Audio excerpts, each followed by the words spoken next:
এক তারিখ কলকাতা শান্তিপূর্ণ ভোট করতে বিশেষ পরিকল্পনা পুলিশের। ভোটদানে বাধার অভিযোগ এলে 10 মিনিটে পৌঁছে যাবে কিউআরটি।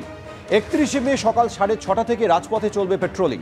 ভোটের দিন ভোর 5:30 থেকে চলবে নজরদারি।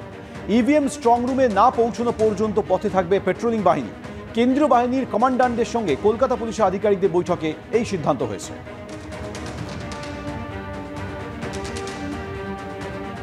আজ কাকদ্বীপের সভা থেকে বিরোধী জোটকে ইন্ডি জামাত বলে আক্রমণ শানিয়েছেন প্রধানমন্ত্রী নরেন্দ্র মোদী। তৃণমূল এবং ইন্ডি জামাত বাংলাকে উল্টো পথে নিয়ে যাচ্ছে বলছেন প্রধানমন্ত্রী। বাংলার মানুষের বিজেপির প্রতি ভালোবাসা তৃণমূলের সহ্য হচ্ছে না। বাংলার উন্নয়নের সর্বশক্তি প্রয়োগের গ্যারান্টি নরেন্দ্র মোদী। मैं आपको भरोसा देता हूं, मैं आपको गारंटी देता हूं, मैं विकसित बंगाल बनाने के लिए पूरी ताकत लगा दूंगा।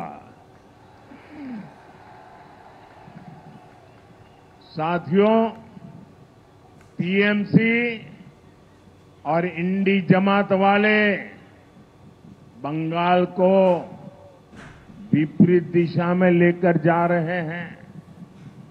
बीजेपी पर बंगाल के लोगों का प्यार टीएमसी को बर्दाश्त नहीं हो रहा है, इसलिए टीएमसी बुरी तरह बौखलाई हुई है। বিরোধী জোটকে ইন্ডি জামাত বলে আক্রমণ করলেন প্রধানমন্ত্রী নরেন্দ্র মোদী। তৃণমূল এবং ইন্ডি জামাত বাংলাকে উল্টো পথে নিয়ে যাচ্ছে। বাংলার মানুষের বিজেপির প্রতি ভালোবাসা তৃণমূলের সহ্য হচ্ছে না। কাকদ্বীপের সভা থেকে আক্রমণে প্রধানমন্ত্রী নরেন্দ্র মোদী। সেই সঙ্গে বলেন, বাংলার উন্নয়নে সর্বশক্তি প্রয়োগের গ্যারান্টি দিচ্ছি বলেছেন প্রধানমন্ত্রী নরেন্দ্র মোদী। একাধিক ইস্যুতে আজ তৃণমূল এবং ইন্ডি জোটকে আক্রমণ করেছেন। তার মধ্যে আজ তৃণমূল এবং ইন্ডি জোটকে ইন্ডি জামাত জোট বলে কটাক্ষ করেছেন প্রধানমন্ত্রী নরেন্দ্র মোদী। তিনি বলেন যে তৃণমূল ও ইন্ডি জামাত বাংলাকে উল্টো পথে নিয়ে যাচ্ছে। বাংলা মানুষের বিজেপির প্রতি ভালোবাসা তৃণমূলের সহ্য হচ্ছে না।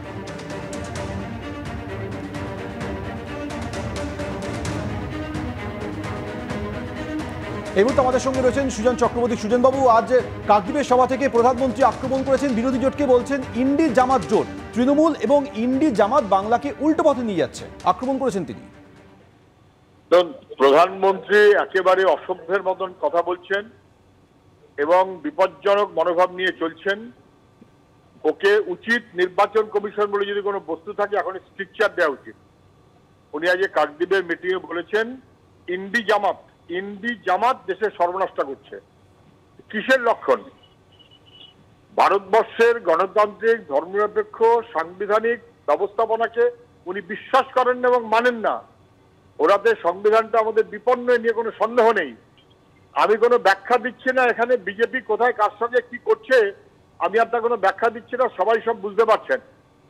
প্রধানমন্ত্রী বলবেন ইন্ডি জামাত, আর মুখ্যমন্ত্রী তৃণমূলের তিনি রামকৃষ্ণ মিশন এবং সেবাশ্রম সংঘকে অভিযুক্ত করে প্রধানমন্ত্রীর কাছে বল তুলে দেবেন ফুলটস ছক্কা মারার জন্য। এটা হচ্ছে দুজনের ব্যবস্থাপনা।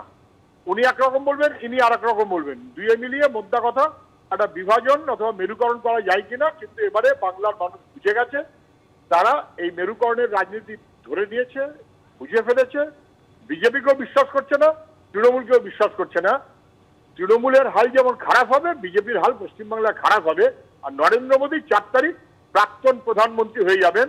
ওর অসভ্যতা বেশি দিন আমাদের সহ্য করতে হবে না। ধন্যবাদ সুজনদা। বিরোধী জোটকে ইন্ডি জামাত বলে আক্রমণ করেছেন প্রধানমন্ত্রী, আর এই নিয়ে কংগ্রেসে কি প্রতিক্রিয়া? প্রদেশ কংগ্রেস সভাপতি অধীর রঞ্জন চৌধুরী কি বলেছেন শুনুন।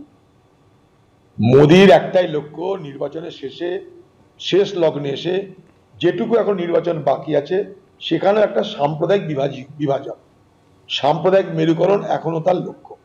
সেই জন্য সবকিছুতে জিহাদ দেখে, সবকিছুতে জামাত দেখে।